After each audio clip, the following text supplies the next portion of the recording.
Hey guys! So, I'm doing something a little bit different today in that I am doing a review. I watched the new Americanized live action version of Death Note on Netflix yesterday, and I thought that I would give my opinion. I'm going to try to make this as short as possible, so I'm not going to go into a lot of detail, but there are going to be spoilers. So if you don't want it to be spoiled for you, you may want to move along. There was controversy about this movie when it was first announced, just because it was going to be whitewashed, in that it is Americanized.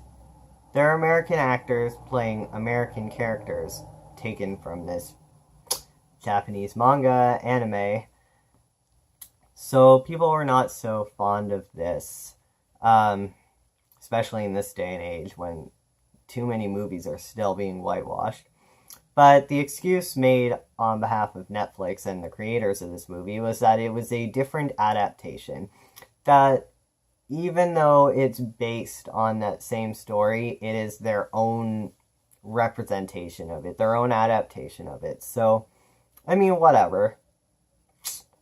One thing people were excited about was Willem Dafoe as Ryuk. I personally think Willem Dafoe was fabulous as Ryuk. He was fantastic. The way they did Ryuk, however, did not appeal to me.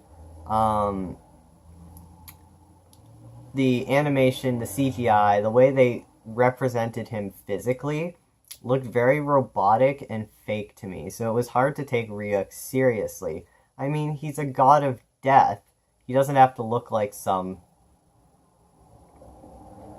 I don't know, like AI, some robot. But that's just my personal opinion, so. The biggest thing that I disliked about this movie was that there was no character development, in that there was no background information on the characters. You don't really know anything about them, so you can't really form emotional attachments, emotional opinions to their behaviors, to their actions, because you don't know them. You don't know what they're doing. Light makes his first kill within like the first 10 minutes of the movie. And we don't know anything really about Light at that point. He gets the Death Note like within seconds of us first seeing him. So there's really not much to know about Light. We learn about a bit of his motives later on. Oh yeah, he's killing criminals because he wants to rid the world of bad people. But we don't know why. We don't know what led him to this. We know absolutely nothing about Light, besides that he is in detention for cheating, so that maybe his morals are not all there.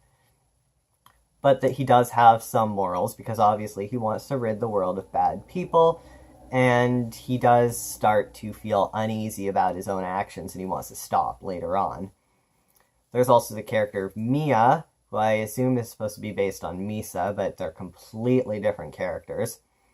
And we don't know anything about her either, besides that she's not really interested at all in Light until he tells her about the Death Note, and then suddenly they're dating and they're killing people together, and she's willing to kill Light himself just to get the Death Note for herself, so she can continue when she feels like he's chickening out. But we don't know what led her to be this type of person. We don't know who she is. We don't know her background, her upbringing, things she's been through in her life. So it's just kind of rather annoying, because you want to know. You want to know the characters that you're supposed to be forming attachments to. Then we have L, who, there is a bit of background information about L, and they don't delve into his background deeply, so it's not like a lot of time was taken up on it. We know his upbringing, we know why he is the way he is, we know who the most important person in his life is, we know how he'd react if that person was taken from him. And if we could have had just people mentioning Light's background, mentioning Mia's background, the way they did for L, then we could have had a better outcome. L as a character I was not too fond of altogether. It's not because he is played by a black actor, I could care less, and it's not because he is different from the anime, because, I mean, you have to think of this as its own adaptation, separate it from the anime. But,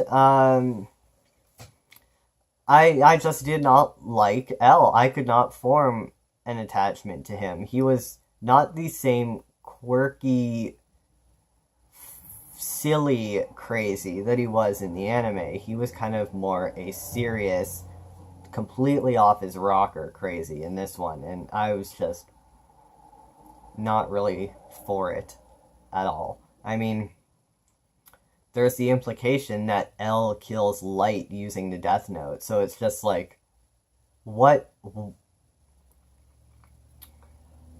He is so against all this happening, and then he caves himself just because he's mad at Light. He wants revenge.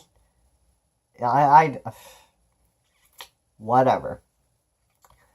If I had to rate this movie out of 10, I would give it about a 2.53 out of 10. It was not terrible, but it's not something I would be jumping to watch again. I would watch it again if I was, say, showing it to somebody else, but I personally am not interested in it all too much. I would rather just stick to the anime. That's that. This is just my personal opinion, though. So everybody's going to have a different opinion. So you can think I'm wrong, and that's fine. I can think you're wrong, and that's fine. Don't let this dissuade you from watching the movie if you haven't watched it already. I mean, go watch it, form your own opinion. This is just so that you know kind of what to expect when going into it, to make an informed decision based on what other people have observed. If you've already watched the movie, feel free to write in the comments your own opinion on it, what you liked, what you didn't like. If you want me to do more reviews, then post that in the comments too, because, I mean, I'm doing this mostly for me. I post my videos for me. But if anybody is interested in seeing anything specific from me, I'm always open to suggestions. If you got to 7.5 minutes and this is not really your cup of tea, you can mosey along on YouTube, find something else more your style. I will not blame you for that. If you are not already a subscriber and you'd like to hear more of just me talking about things, my life, things that come to my mind in general, social justice, or reviews like this, then feel free to hit subscribe. And that's really all I have to say today. Go ahead and watch Death Note. See for yourself how they did with it. So, yeah. Bye, guys.